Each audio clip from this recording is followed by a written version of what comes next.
Use the pause button on your player if you need longer to read the following screens, and the play button to continue. In this movie tutorial, we'll look at how to answer difficult IELTS reading questions.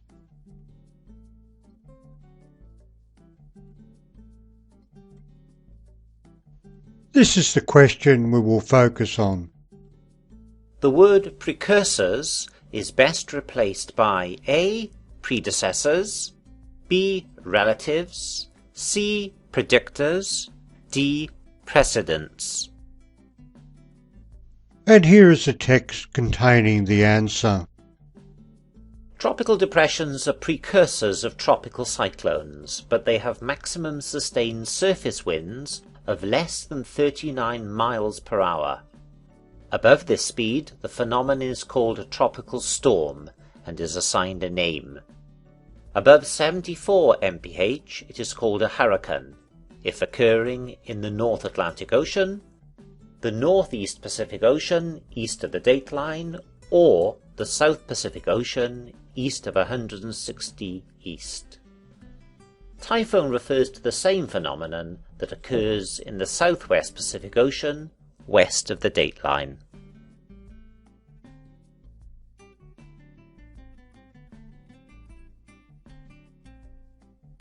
The answer is A. The word precursors is best replaced by predecessors.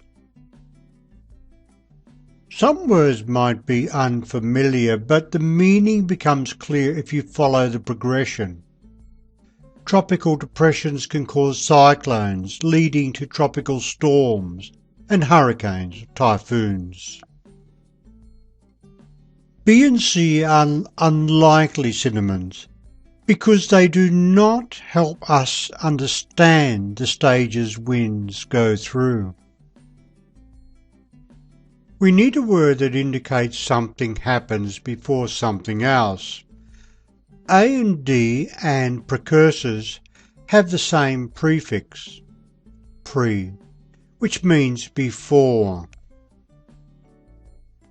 D means that you use some action as a basis for future action, which is not quite right here.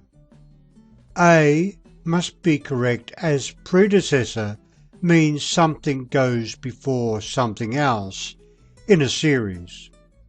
A near meaning of precursor. Context always helps. Think about meaning and use prefixes and sometimes suffixes to help you. That concludes the tutorial. If you want more help with your IELTS, go to www.myenglishexam.com.